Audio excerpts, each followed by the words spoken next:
আজ ছিল আমার প্রথম আইবুড়ো ভাত খাওয়া। এতদিন সবাইকে দেখেছি খেতে, কিন্তু আজ যখন নিজে খাচ্ছিলাম একটা আলাদাই অনুভূতি কাজ করছিল। সেটা হয়তো বলে বোঝানোটা পসিবল নয়। শাড়ি পরে সকাল সকাল সাজুগুজু করে রেডি হয়ে বেরিয়ে পড়েছিলাম ভুড়ি বাজার চলে। বলে আইবুড়ো ভাতটা নাকি প্রথমে মামার বাড়িতেই খেতে হয়, কিন্তু আমার মামার বাড়িতে তেমন কেউ নেই। তাই যেহেতু আমি বৌদি ভাইয়ের বাবা মাকে প্রথম থেকে মামা মামি বলে ডাকি, তাই প্রথম আইবুড়ো ভাতের নিমন্ত্রণটা ওদের বাড়িতেই ছিল। এদিকে ডাইনোসর প্রেমী জানলার উপর উঠে বসে আছে।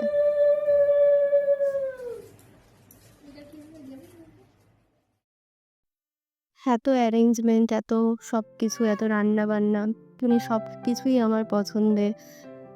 এই জিনিসগুলো মানে আমি জানি না কিভাবে এক্সপ্রেস করতে হয়। যারা ফিল করেছো তারা আমার ফিলিংসটা হয়তো বুঝতে পারবে। আর যারা করোনি তারা যখন করবে তখন বুঝবে। আজকে না একটা অদ্ভুত ফিল হচ্ছিল। জানি না কেন?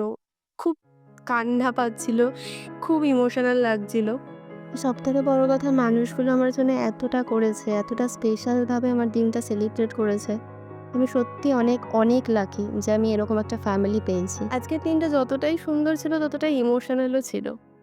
যাই হোক, তোমাদের যদি আমার এই গল্পগুলো শুনতে ভালো লাগে তাহলে লাইক, শেয়ার, কমেন্ট করো আর সাবস্ক্রাইব করে দিও আমার চ্যানেলটাকে।